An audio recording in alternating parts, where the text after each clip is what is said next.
കാൽസ്യവും മിനറൽസും വൈറ്റമിൻസിനും പുറമെ വ്യത്യസ്തങ്ങളായ അനേകം ചേരുവകൾ മിൽക്ക് ബീറ്റയിൽ അടങ്ങിയിട്ടുണ്ട്. മിൽക്ക് ബീറ്റ 2 കിലോയ്ക്ക് 360 രൂപ, 5 കിലോയ്ക്ക് 890 രൂപ, 20 കിലോയ്ക്ക് 2980 രൂപയ്ക്ക് കേരളത്തിൽ എവിടെയും ലഭ്യമാണ്. കൂടുതൽ വിവരങ്ങൾക്ക് ഞങ്ങളെ കോൺടാക്ട് ചെയ്യുക. നല്ലത് മാത്രം നൽകുന്നവയ്ക്ക് ഏറ്റവും നല്ലത് നൽകൂ. മിൽക്ക് ബീറ്റ. എം ആരിഫിനെതിരെ പരിഹാസവുമായി SNDP യോഗം general secretary Vellappally Natesan. M ആരിഫിനെതിരെ പരിഹാസവുമായി SNDP യോഗം ജനറൽ സെക്രട്ടറി വെള്ളാപ്പള്ളി നടേശൻ. ആരിഫിന് ലീഗിന്റെ മനസ്സാണെന്നും ആരിഫിന് സീറ്റ് കൊടുക്കുന്നത് പാർട്ടിയിൽ നിന്ന് ചാടിപ്പോകാതിരിക്കാനാണെന്നും വെള്ളാപ്പള്ളി പരിഹസിച്ചു. തിരഞ്ഞെടുപ്പ് സമയത്ത് സഹായം തേടി വന്നിട്ട് MP ആയപ്പോൾ തള്ളിപ്പറഞ്ഞെന്നും വെള്ളാപ്പള്ളി വ്യക്തമാക്കി. വെള്ളാപ്പള്ളി നടേശന്റെ മുസ്ലിം വിരുദ്ധ പരാമർശം പ്രതിരോധിക്കുന്നതിൽ CPIM-ന് വീഴ്ചയുണ്ടായെന്ന് ആരിഫ് പറഞ്ഞിരുന്നു. ആ പരാമർശം പുറത്തുവന്നതിന് പിന്നാലെയാണ് വെള്ളാപ്പള്ളിയുടെ വിമർശനം.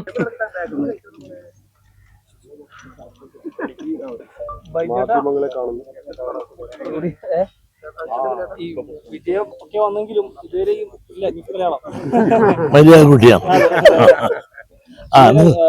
പറഞ്ഞോ. മുഖ്യമന്ത്രി പ്രഖ്യാപനമൊക്കെ വൈകുകയാണ്. ഇപ്പോഴും ആരാണെന്നുള്ള കാര്യത്തിൽ വടംവലിയാണ്. അറിയില്ല, അവർ ഇന്നോ നാളെയൊക്കെ പ്രഖ്യാപിക്കുന്നല്ലേ പറഞ്ഞിരിക്കുന്നത്. നമുക്ക് ഒന്ന് കാത്തിരിക്കാം. വേഗമുള്ള ഇരിക്കാൻ, അങ്ങനെ ആർഹോളം ഇരിക്കാൻ പാടില്ലേ. നമുക്ക് അല്പം കൂടെ കാത്തിരിക്കാം. സമയമുണ്ട്. അർജൻസി ഒന്നും ഇല്ലല്ലോ. ചർച്ചയെല്ലാം ഡൽഹി നടന്നു. അവരൊരു ധാരണയെത്തും. ഉത്തരവാദിത്തപ്പെട്ടവരവിടെ പ്രഖ്യാപിക്കും. ഇവിടെയുള്ളവരത് അംഗീകരിക്കും എന്ന് പറഞ്ഞപ്പോൾ നമ്മളിന്ന് കാത്തിരുന്ന് ക്ഷമയോടുകൂടി വിവരങ്ങൾ അറിയാൻ ഇന്നോ നാളെയോ ഒരു പ്രഖ്യാപനമൊന്നും പ്രതീക്ഷിക്കുന്നു.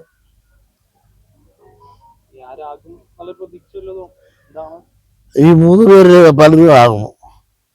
ആരാകുമെന്നുള്ളതിനെ പറ്റി എനിക്ക് പറയാറിയില്ല. അതെല്ലാം കോൺഗ്രസിന്റെ ഹൈക്കമാൻഡ് തീരുമാനിക്കുന്നതാണ്. അപ്പൊ ഹൈക്കമാൻഡ് അല്ലല്ലോ ഞാനൊരു പാവം പിടിച്ച സമുദായത്തിന്റെ പ്രവർത്തകനാണ്. അപ്പോൾ ഹൈക്കമാൻഡ് തീരുമാനിച്ച് അവർ പ്രഖ്യാപിക്കും. അവർ ഉൾക്കൊള്ളും എന്ന് അവർ സമ്മതിച്ചിട്ടുണ്ട്. ഉഭയകക്ഷികൾ ആരായാലും സ്വീകാര്യമാണോ? ആരായാലും സ്വീകരിക്കാം. നമുക്ക് അതിന്റെ അപ്പുറത്ത് പറയേണ്ട കാര്യം എന്താ? ആരായാലും അവർ പ്രഖ്യാപിക്കുന്നത് നമ്മൾ സ്വീകരിക്കണം. അതല്ലേ അതിന്റെ മര്യാദ. പ്രതിപക്ഷ നേതാവ് ആരാകണം എന്നുണ്ടോ? മുഖ്യമന്ത്രിയായിരുന്ന പിണറായി വിജയൻ തന്നെ പ്രതിപക്ഷ നേതാവാകട്ടെ എന്നൊരു തോന്നലുണ്ടോ? അദ്ദേഹം ആയതുകൊണ്ട് ഒരു കുഴപ്പമില്ല. പ്രതിപക്ഷ നേതാവായിട്ട് ഇപ്പോൾ പിണറായി സാഹ് ഇരുന്നു എന്നുള്ളത് കൊണ്ടും ഒരു കുഴപ്പം പറയാനില്ല. കാരണം പ്രതിപക്ഷ നേതാവായിട്ട് ഇന്നിപ്പോൾ ഇരിക്കാൻ പ്രതിപക്ഷത്ത് അംഗബലം കൊണ്ട് ഉള്ളത് കമ്മ്യൂണിസ്റ്റ് പാർട്ടി മാർക്സിസ്റ്റിനാണ്. അപ്പോൾ അതിൽ നിന്ന് അവർ തീരുമാനിക്കാൻ സാധ്യത ഏറെയുള്ളത് പിണറായിയാണ്. അയാൾ അദ്ദേഹത്തിന് സ്വീകാര്യമായി എങ്കിൽ അദ്ദേഹം ഇരിക്കുന്നതിന് കൊണ്ടൊരു കുഴപ്പമില്ല. പരാജയം വന്നതിന് ശേഷം അതിന്റെ പൂർണ്ണ ഉത്തരവാദിത്വം മുഖ്യമന്ത്രിക്കാണെന്ന് അദ്ദേഹത്തിന്റെ ചില പെരുമാറ്റവും മറ്റുമാണ് ഇത്തരത്തിൽ. അതൊക്കെ ഞാൻ ചോദിക്കട്ടെ, 10 കൊല്ലം ഭരിച്ച് ആ 10 കൊല്ലം ഭരിക്കുമ്പോഴൊന്നും വാസ്തവത്തിൽ അദ്ദേഹത്തെ ഈ പരുവത്തിലാക്കുന്നത് നിങ്ങളെല്ലാം കൂടെയാണ്. മാധ്യമങ്ങൾ ഇതുപോലെ വേട്ടയാടിയ ഒരു മുഖ്യമന്ത്രി കേരളത്തിലുണ്ടായില്ല. ഇഷ്ടമില്ലാത്ത അച്ഛൻ തൊട്ടതെല്ലാം കുറ്റമെന്ന് പറഞ്ഞ പോലെ പിണറായി വിജയൻ എന്ത് ചെയ്താലും എന്നെ അദ്ദേഹത്തിന്റെ വണ്ടി കയറ്റില്ല അത് കുറ്റം, വണ്ടി നിറക്കിയ കുറ്റം, നോക്കിയാ കുറ്റം, നോക്കാതിരുന്നാ കുറ്റം, അങ്ങനെ എല്ലാം കുറ്റങ്ങൾ മാത്രം. 10 കൊല്ലം നിങ്ങൾ വേട്ടയാടില്ലേ. വാസ്തവത്തിൽ അദ്ദേഹത്തിന് ഈ പരുവത്തിലാക്കിയത് പ്രധാനം നിങ്ങൾ തന്നെ, മാധ്യമങ്ങൾ തന്നെയാണ്. കഴിയൂല. ഇതിക്ക് മുമ്പ് കർണാടക സാർ ഫയൽ വലിച്ചു കയറിയിട്ടുണ്ട് സെക്രട്ടറിമാരെ കൊണ്ടുവരുമ്പോൾ. അത് ഒരു ദിവസം കാണും, പിന്നെ കാണുന്നുണ്ട്. ഇതിപ്പോൾ പിണറായി അത് പറഞ്ഞു ഇത് പറഞ്ഞു എന്ന് പറഞ്ഞ് 365 ദിവസവും അദ്ദേഹത്തെ മാധ്യമ വേട്ട നടത്തിയിട്ടുണ്ട്. ഭരണത്തിൽ എന്തെല്ലാം ചെയ്തു, അതിൻ്റെ നന്മകളോ തിന്മകളോ ഒരു ചർച്ചാ വിഷയമില്ല. ഒരുപാട് നല്ല നല്ല കാര്യങ്ങൾ പിണറായി സർക്കാരിൻ്റെ കാലത്ത് 10 കൊല്ലത്തിനുള്ളിൽ അവരോട് കാണിച്ചിട്ടുണ്ട്. അതിൻ്റെ ഗുണങ്ങളെല്ലാം തന്നെ കുറേ എല്ലാം ജനങ്ങൾ അനുഭവിക്കുന്നുണ്ട്. പലതും അത് അറിഞ്ഞില്ല എന്ന് അല്ലെങ്കിൽ അറിയിക്കാനും പലപ്പോഴും മാധ്യമങ്ങൾ തയ്യാറായിട്ടില്ല. അതെല്ലാം പോട്ടെ. ഏതായാലും ഇടതുപക്ഷം തരിപ്പണമായി, അത് നമ്മൾ അംഗീകരിച്ചേ പറ്റൂ. UDF-ന് നല്ല ഭൂരിപക്ഷം കിട്ടി.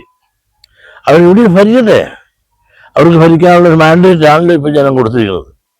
അവർ ഭരിച്ച് നല്ലൊരു ഭരണം കാഴ്ചവെച്ച് ആളുകൾക്ക് ഗുണകരമായ ഇതിനേക്കാൾ മെച്ചമായ ഒരു ഭരണം കാഴ്ചവെക്കാൻ അവർക്ക് സാധിക്കുവാനാകട്ടെ എന്ന് നമുക്ക് ആശംസിക്കാം. താൻ കാരണമാണ് തോറ്റതെന്ന് CPIM-നുള്ളിൽ ചർച്ചയില്ലെന്നും വെള്ളാപ്പള്ളി വ്യക്തമാക്കി. ഞാൻ തിരക്കില്ല, അങ്ങനെ ഒരു വിമർശനം ഉണ്ടായില്ല. നിങ്ങളെല്ലാം ഞാൻ പറഞ്ഞില്ലേ, എന്നെ നിങ്ങൾ എന്തിനാ വേട്ടയാണ്? ഞാൻ ഒരു പാർലമെന്ററി മുഖമുള്ളവരല്ല. CPM-ന്റെ സെക്രട്ടേറിയറ്റിൽ ചർച്ച ചെയ്തു, ഒരു സെക്രട്ടേറിയറ്റിൽ ഒരു ചർച്ചയും ചെയ്തിട്ടില്ല. അതുപോലെ CPI പറഞ്ഞു, ഇന്നലെ എൻ്റെ വീട്ടിൽ വന്ന് കൃഷി വകുപ്പ് മന്ത്രിയായിരുന്ന പ്രസാദ് പഴമല്ലാണല്ലേ, അത് എന്നെ നേരിട്ട് കൊണ്ടുവച്ചാൽ പറഞ്ഞ് CPI ഞങ്ങളുടെ ചർച്ചയോ ഉണ്ടായിട്ടില്ല, ഇതൊക്കെ മാധ്യമ സൃഷ്ടിയാണ്. എന്നെ വാസ്തവം നിങ്ങൾ വെറുതെ വിട്ടേര്, ഞാൻ രാഷ്ട്രീയക്കാരനല്ലല്ലോ. അപ്പോൾ എൻ്റെ നിലപാട് കൊണ്ടാണ് തോറ്റെന്ന് വരുത്തി എന്നെയും ചീത്തയാക്കാൻ ശ്രമിക്കുന്നത്. എന്നെ വെറുതെ വിടും. ഇങ്ങനെ ഒരു ചർച്ച ഒരു സ്ഥലത്ത് ഇല്ലാത്തതൊന്നുണ്ടെന്ന് വരുത്തിക്കൊണ്ട് എന്നെ പൊതുജന മധ്യത്തിലും സമൂഹത്തിലും എന്നെയും എൻ്റെ സമുദായത്തിനെയും കൊച്ചാക്കാൻ നിങ്ങൾ ശ്രമിക്കാതെ. കുറേ നാളായില്ല തുടങ്ങിയിട്ട്. ഈ തുടങ്ങിയിട്ടൊന്നും ഞങ്ങളുടെ സംഘടന തകർക്കാനോ പുലർത്താനോ ഒന്നും ആർക്കും സാധിച്ചിട്ടില്ല. ഒരുപാട് പേർ കേസ് കൊടുക്കുന്നുണ്ട്, ഒരുപാട് പേര് ഇതിനെ എതിർക്കാൻ ശ്രമിക്കും തോറും ഞങ്ങൾ കൂടുതൽ ശക്തമായി വളർന്നു ഉയർന്നുകൊണ്ടിരിക്കുകയാണ്. സംസ്ഥാന സെക്രട്ടേറിയറ്റിലും അത്തരം ചർച്ച നടന്നിട്ടില്ല. CPIക്കും അങ്ങനെ അഭിപ്രായമില്ല. P. പ്രസാദ് തന്നെ സന്ദർശിച്ചുവെന്നും അദ്ദേഹവും അത് തന്നെ പറഞ്ഞുവെന്നും വെള്ളാപ്പള്ളി പറഞ്ഞു. തന്നെയും സമുദായത്തെയും അപകീർത്തിപ്പെടുത്താൻ ചിലർ നടത്തുന്ന ശ്രമമാണെന്നും വെള്ളാപ്പള്ളി ആരോപിച്ചു. പ്രതിപക്ഷ നേതാവ് ആരായാലും കുഴപ്പമില്ല എന്നും വെള്ളാപ്പള്ളി പറഞ്ഞു. പിണറായി വരുന്നതിൽ ഒരു കുഴപ്പവുമില്ല, അദ്ദേഹം 10 കൊല്ലം ഭരിച്ചു. മാധ്യമങ്ങൾ ഇതുപോലെ വേട്ടയാടിയ മുഖ്യമന്ത്രി ഉണ്ടായിട്ടില്ല, എല്ലാം കുറ്റങ്ങൾ മാത്രമാണ് പറഞ്ഞത്.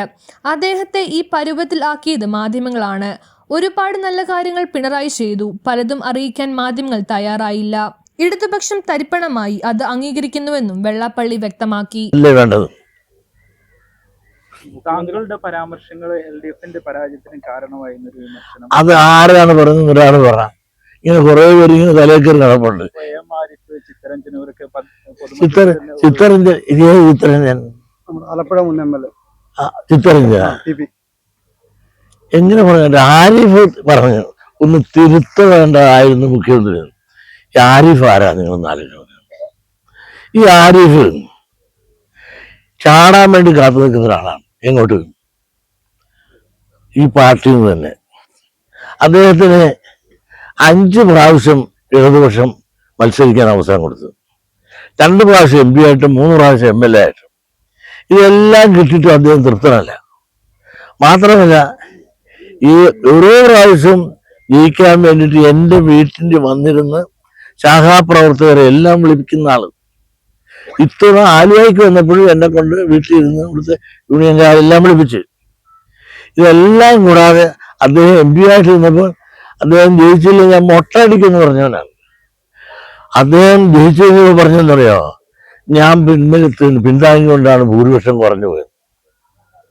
അത് കഴിഞ്ഞപ്പോൾ വിളിച്ച് 2 വർത്തമാനം പറഞ്ഞ് ക്ഷമിക്കണം, ഞാൻ അങ്ങനെ പറഞ്ഞതേ ഉള്ളൂ.